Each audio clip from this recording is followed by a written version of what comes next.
हम नरेंद्र मोदी से डरते नहीं हैं। 56 इंच की छाती, मन की बात, इन चीजों से हम डरते नहीं हैं। नरेंद्र मोदी जी अरबपतियों की कठपुतली है। अंबेडकर जी के संविधान को, गांधी जी के संविधान को खत्म करने की कोशिश कर रही है, कूड़ेदान में फेंकने की कोशिश कर रही है। यह है लड़ाई।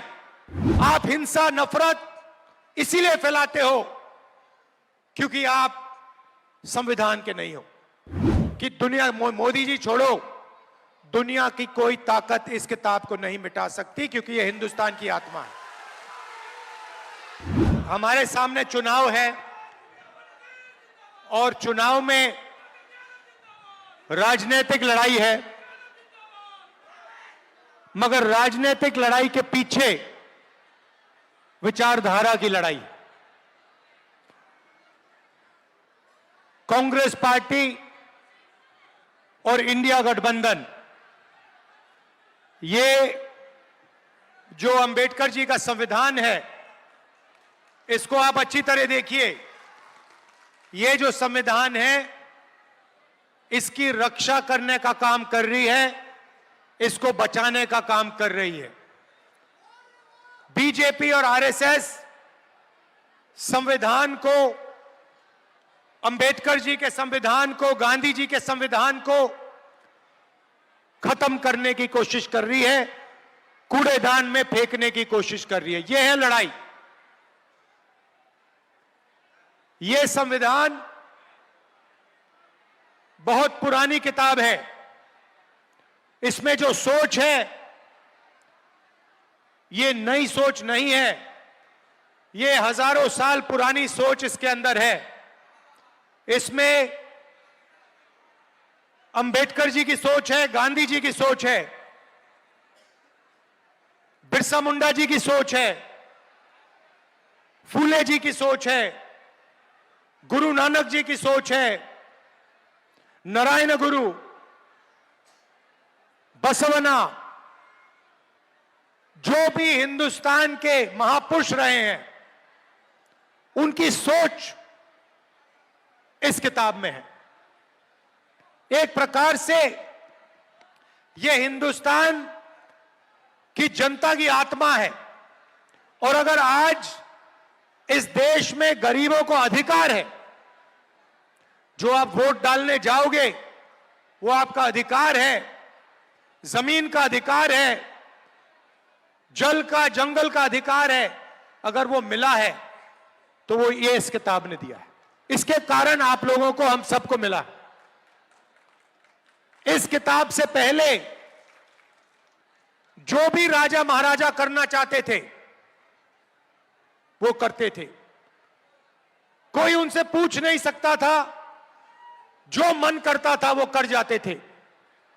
इसके बाद कॉन्स्टिट्यूशन, संविधान के बाद हिंदुस्तान के हर नागरिक को एक वोट मिला है। इस संविधान में समानता के बारे में लिखा है, भाईचारे के बारे में लिखा है, इज्जत के बारे में लिखा है। नरेंद्र मोदी जी कहते हैं कि राहुल गांधी लाल किताब दिखा रहा है। नरेंद्र मोदी जी, इसका रंग जरूरी नहीं है, जो इसके अंदर लिखा है, जो आपने पूरी जिंदगी भर नहीं पढ़ा है, वो जरूरी है। क्योंकि अगर आप इस किताब को खोल देते और इसको पढ़ लेते तो जो आप करते हो, जो नफरत फैलाते हो, एक धर्म को दूसरे धर्म से लड़ाते हो, अरबपतियों का लाखों करोड़ रुपए कर्जा माफ करते हो, देश में नफरत, हिंसा फैलाते हो, वो आप नहीं करते। आप हिंसा, नफरत इसीलिए फैलाते हो क्योंकि आप संविधान के नहीं हो। संविधान में कहीं नहीं लिखा कि हिंदुस्तान के एक नागरिक को दूसरे नागरिक से लड़ाई करनी चाहिए, एक नागरिक को दूसरे नागरिक की हिंसा करनी चाहिए। कहीं नहीं लिखा कि धर्मों को लड़ाना चाहिए, जातों को लड़ाना चाहिए, प्रदेशों को, भाषाओं को लड़ाना चाहिए। और यह काम बीजेपी और आरएसएस के लोग 24 घंटा करते हैं, बंद कमरों में करते हैं। यह देखिए, यह किताब खाली नहीं है, देख लीजिए। इस किताब में हिंदुस्तान की हिस्ट्री है, हिंदुस्तान का इतिहास है, भारत की आत्मा है, किसानों के सपने हैं, मजदूरों के सपने हैं, दलितों की रिस्पेक्ट है, पिछड़ों की भागीदारी है, सब कुछ इस किताब में है। और नरेंद्र मोदी और आरएसएस के लोग इस किताब को मिटाना चाहते हैं। मैं आपसे यहां बोलने आया हूं कि दुनिया, मोदी जी छोड़ो, दुनिया की कोई ताकत इस किताब को नहीं मिटा सकती, क्योंकि यह हिंदुस्तान की आत्मा है। और अगर मिटाना है मोदी जी, छुप के मत कीजिए, सामने आ जाइए मैदान में और मिटाने की कोशिश कीजिए, फिर पता लगेगा आपको हिंदुस्तान की जनता क्या करेगी आपके साथ। हम नरेंद्र मोदी से डरते नहीं हैं। 56 इंच की छाती, मन की बात, इन चीजों से हम डरते नहीं हैं। नरेंद्र मोदी जी अरबपतियों की कठपुतली है। जो अरबपति कहते हैं वो नरेंद्र मोदी करते हैं। अरबपति आपकी जमीन चाहते हैं, अरबपति आपका जल चाहते हैं, आपका जंगल चाहते हैं। नरेंद्र मोदी आपको मन की बात सुनाएंगे, फिर अंबानी जी की शादी में चले जाएंगे।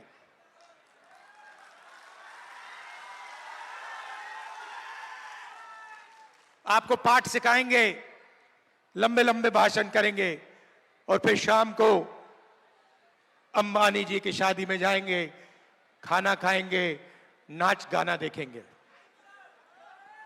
भाइयों और बहनों, 16 लाख करोड़ रुपया, 16 लाख करोड़ रुपया गरीबों का पैसा छीनकर नरेंद्र मोदी जी ने अरबपतियों का माफ किया है। महाराष्ट्र में चुनाव चल रहा है, वहां पे बंबई में जमीन है, धारावी में जमीन है, 1 लाख करोड़ रुपए की जमीन है। बंबई की जमीन, देश की सबसे महंगी जमीन। नरेंद्र मोदी जी और महाराष्ट्र की सरकार वो जमीन अदानी जी को देने की कोशिश कर रहे हैं। हमारी सरकार थी, महाराष्ट्र में हमारी सरकार थी, हमारी सरकार को जमीन छीनने के लिए गिराया गया, एमएलए खरीदे गए, सरकार गिराई गई। क्यों? अदानी जी की मदद करने के लिए। यही हो रहा है देश में। जीएसटी आप देते हो, जितनी जीएसटी आप देते हो उतनी ही जीएसटी अदानी देता है। ये भैया, ये जो आपने पीली शर्ट पहनी है, ये कैमरा वाले जो हैं, ये आपने कितने की खरीदी? 200 रुपए की खरीदी ना? आपकी आमदनी क्या है? कितनी है? 5,000। इनकी आमदनी 5,000 रुपए, 10,000 रुपए, और 18% जीएसटी इन्होंने इस शर्ट पे दी है। अदानी की आमदनी लाखों करोड़ रुपए, अगर वही यही पीली शर्ट खरीदेगा तो वो भी 15% जीएसटी देगा। मतलब जितनी आप देते हो उतनी वो देता है। शर्ट आप खरीदोगे, पैंट आप खरीदोगे, जितनी जीएसटी आपके जेब से निकलेगी उतनी उससे निकलेगी। पेट्रोल, ढाबे में खाना खाओगे, जितनी जीएसटी आप दोगे उतनी वो। अब जीएसटी का क्या होता है? जीएसटी इकट्ठा होती है और दिल्ली की सरकार को जाती है, और बजट में पैसा बढ़ता है। आपने देखा होगा हर साल फाइनेंस मिनिस्टर ब्रीफकेस लिए निकलती हैं, देखा आपने? निकलती हैं और फिर बजट पेश करती हैं पार्लियामेंट हाउस में। यह आपका पैसा है, अदानी का नहीं है। आप कौन हो? सवाल यह है, आप कौन हो? मैं बताता हूं। 15% आप दलित हो, 8% आप आदिवासी हो, कम से कम 50% आप पिछड़े वर्ग के हो, 15% आप अल्पसंख्यक हो। सब जोड़ लो 90% बन जाता है। तो मैंने पता लगाया, ये जो पैसा बजट में बंटता है, ये बांटते कौन है? मैंने लिस्ट निकाली भाइयों और बहनों, 90 अफसर आपकी सारी की सारी जीएसटी बांटते हैं। वो निर्णय लेते हैं बजट में पैसा कहां जाएगा, झारखंड में कितना आएगा, रेलवे में कितना जाएगा, स्वास्थ्य में कितना जाएगा, शिक्षा में कितना जाएगा, सड़कों में कितना जाएगा, सारे के सारे निर्णय वो लेते हैं। आदिवासी दलितों को कितना मिलेगा, सारे निर्णय 90 लोग लेते हैं। भाइयों और बहनों, 90 लोगों में से एक आदिवासी है। आपकी आबादी 8%, आपकी भागीदारी 100 रुपए में से 10 पैसे। मतलब आदिवासी अफसर, अगर बजट में 100 रुपए खर्च होता है, आदिवासी अफसर 10 पैसे का निर्णय लेता है। आबादी 8%, भागीदारी 100 रुपए में से 10 पैसे आदिवासियों की।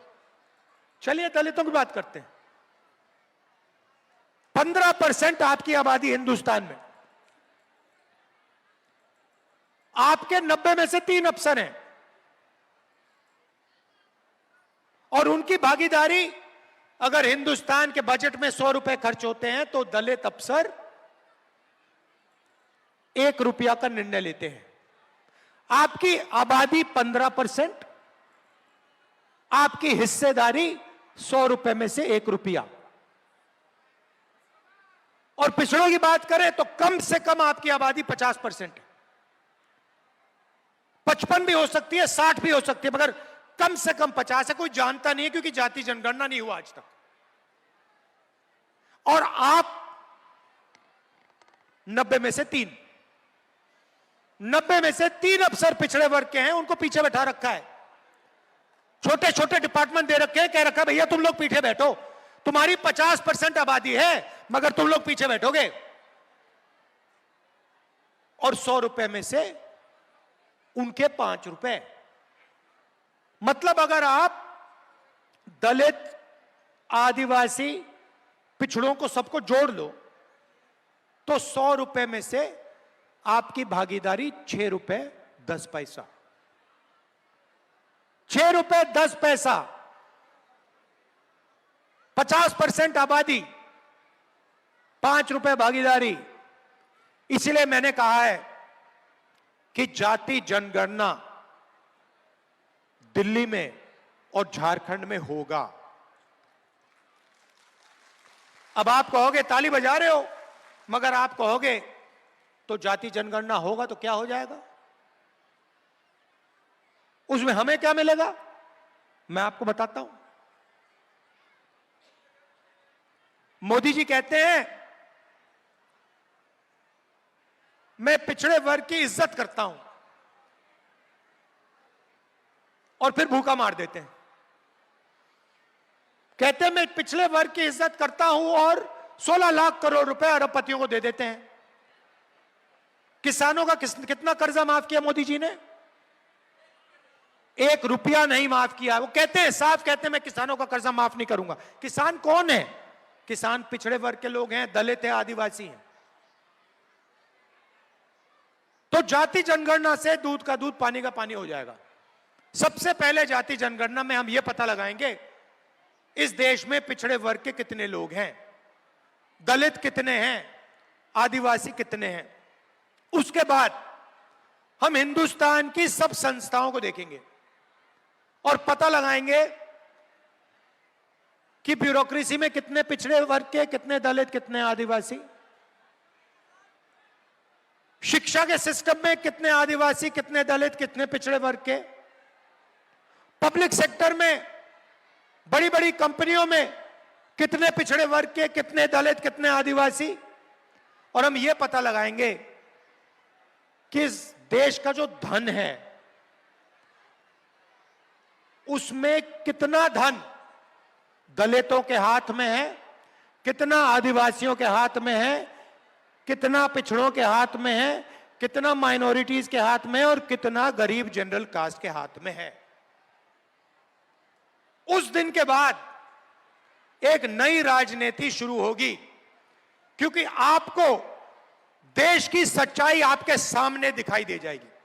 आज अगर मैं आपसे पूछूं कि भैया हिंदुस्तान की सबसे बड़ी कंपनियों में दलित कितने, आपका क्या जवाब है?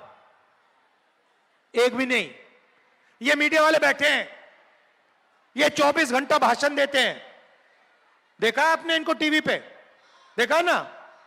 ये कभी किसान की बात करते हैं, मजदूर की बात करते हैं, बेरोजगारी की बात करते हैं? आपके नहीं है ये लोग, ये आपके नहीं है, अदानी के हैं, ये अंबानी के, अरबपतियों के हैं। ये देखो, जनता जानती है। अब भाइयों और बहनों, इनके जो बड़े बड़े एंकर हैं, इनके जो बड़े बड़े पत्रकार हैं, जो मीडिया बनाते हैं, जो न्यूज बनाते हैं, उनमें एक पिछड़े वर्ग का नाम बता दो मुझे, एक दलित का, एक आदिवासी का नाम बता दो मुझे। आपको एक नहीं मिलेगा। ये आपको किसान की बात नहीं बताएंगे, मजदूर की बात नहीं बताएंगे, मगर 24 घंटा अंबानी जी की शादी और उसमें जो डांस गाना हो रहा है उसको दिखाएंगे आपको, कहेंगे, बताएंगे आपको, बताएंगे देखो देखो नरेंद्र मोदी जी ने आपका कितना पैसा अंबानी को दिया है, देखो देखो 8 करोड़ रुपए की घड़ी पहना है, देखो भैया 10 करोड़ की गाड़ी चल रही है। आपको इससे क्या लेना देना? इससे आपको रोजगार मिल रहा है क्या? इससे महंगाई कम हो रही है क्या? उसके बारे में आपको कभी नहीं बताएंगे, क्योंकि आपका है ही नहीं, उनका है। गोदी मीडिया, जाति जनगणना के बाद आप टीवी देखोगे, उधर आपको दिखेंगे एंकर, दिखेंगे दलित एंकर दिखेगा, आदिवासी एंकर दिखेगा, पिछड़े वर्ग का एंकर दिखेगा। क्रांतिकारी निर्णय है ये जाति जनगणना का, देश का चेहरा बदल जाएगा। जो दलितों की, आदिवासियों की, पिछड़े वर्ग की, गरीब जनरल कास्ट की असली शक्ति है वो सामने आएगी, सच्चाई सामने आएगी। इसलिए मैंने मोदी जी के सामने कह दिया, आपको करना है आपको करना है, नहीं करना मैं नहीं जानता, मुझे कोई फर्क नहीं पड़ता, मगर लोकसभा में कांग्रेस पार्टी की सरकार जाति जनगणना देश को करके दिखाएगी। और ये जो 50% की रिजर्वेशन की दीवार बना रखी है, इसको हम तोड़ के दिखाएंगे। झारखंड में हमने निर्णय ले लिया है, झारखंड में बीजेपी ने पिछड़े वर्ग का रिजर्वेशन 27% से 14% कर दिया था। मोदी जी भाषण देते हैं मैं पिछड़े वर्ग का हूं, और फिर आपकी रिजर्वेशन को 27% से 14% कर दिया, आपकी जमीन छीन ली, नोटबंदी करके जीएसटी देके आपको बेरोजगार बना दिया। झारखंड में हमने निर्णय लिया है, एसटी का रिजर्वेशन 26% से 28% जाएगा, एससी का रिजर्वेशन 10% से 12% जाएगा, और पिछड़ों का रिजर्वेशन 14% से 27% जाएगा। मोदी जी आपको जो करना है कर दो, ये जो 50% की दीवार है, इसको हम झारखंड में तोड़ेंगे और फिर जाके दिल्ली में तोड़ेंगे।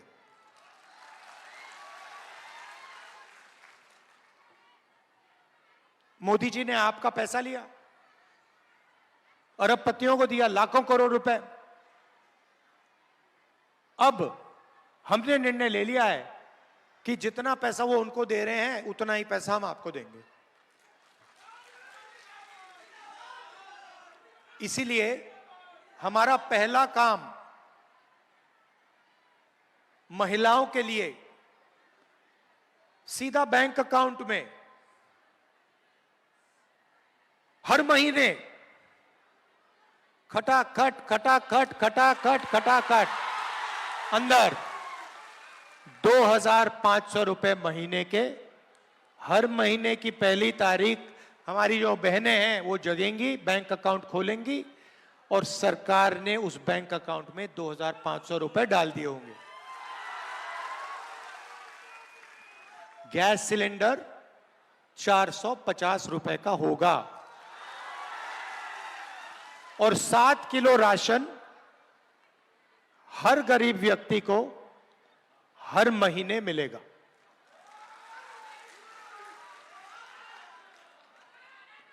किसानों के लिए धान की एमएसपी मिनिमम सपोर्ट प्राइस 3,200 रुपए प्रति क्विंटल होगी।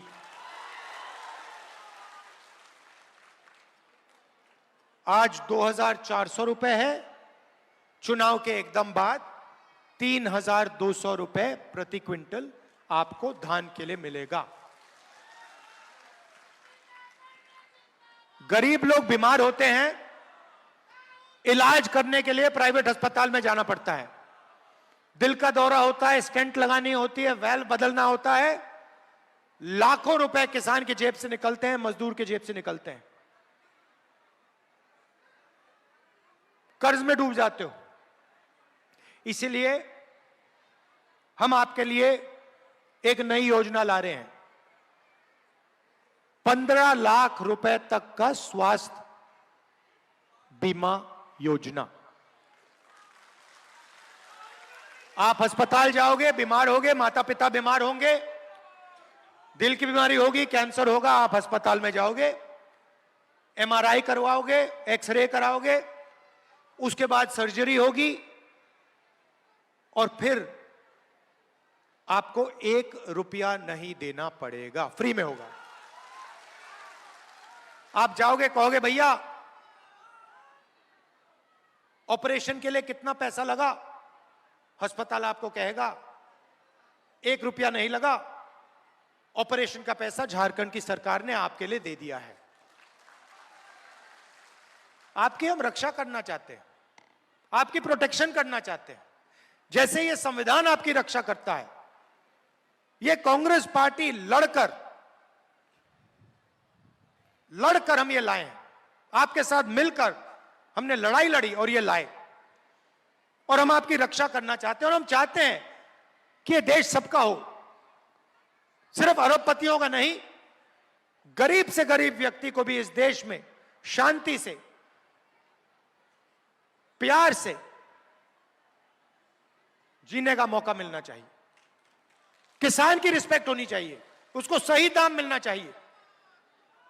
नरेंद्र मोदी जी ने बेरोजगारी की लाइन लगा दी। हर प्रदेश में जहां भी आप जाओगे बेरोजगारी, नोटबंदी कर दी, गलत जीएसटी लागू कर दी। जीएसटी से फायदा अरबपतियों को होता है, टैक्स आप भरते हो, पैसा उनकी जेब में जाता है, पेट्रोल आप लेते हो, पैसा उनकी जेब में जाता है। नोटबंदी ने सारे के सारे छोटे बिजनेस वालों को खत्म कर दिया, रास्ता साफ कर दिया अदानी अंबानी के लिए, तो रोजगार उन्होंने खत्म कर दिया। और इसीलिए झारखंड की सरकार अगले 5 साल में 10 लाख युवाओं को रोजगार देने की पूरी कोशिश करेगी।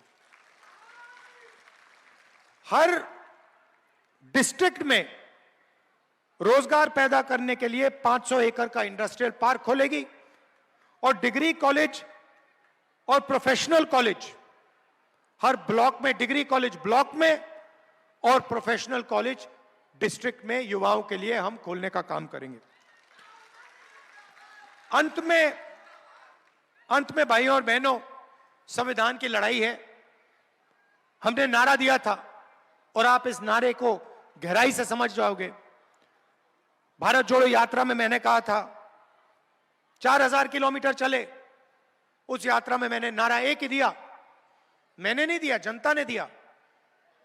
नफरत के बाजार में मोहब्बत की दुकान खोलनी है। हमारी मोहब्बत की दुकान है, उनका नफरत का बाजार है। और नफरत कभी नहीं काट सकती। नफरत को सिर्फ मोहब्बत ही काट सकती है। और हमने दिखाया कि मोहब्बत के साथ हम बीजेपी के धन को, उनकी नफरत को, उनकी हिंसा को काट सकते हैं, खत्म कर सकते हैं। यह मैं आपको कहना चाहता हूं। आप कांग्रेस पार्टी के कार्यकर्ता हो, हमारी रीढ़ की हड्डी हो। आप हर रोज इसको बचाने की कोशिश करते हो, आरएसएस और बीजेपी से लड़ते हो, उनकी विचारधारा से लड़ते हो। इसके लिए मैं आपको दिल से धन्यवाद करना चाहता हूं। और आप यहां आए, एक आखिरी बात याद रखिए, झारखंड में आपने अपना चीफ मिनिस्टर चुना। सोरेन जी आदिवासी वर्ग के हैं, उनको बीजेपी और आरएसएस ने जेल में डाला है। आप सोचिए, जिनको आपने चुना उनको बीजेपी और आरएसएस ने जेल में डाला।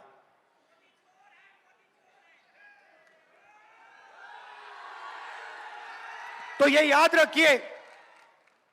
मैं आप सबको दिल से धन्यवाद करना चाहता हूं।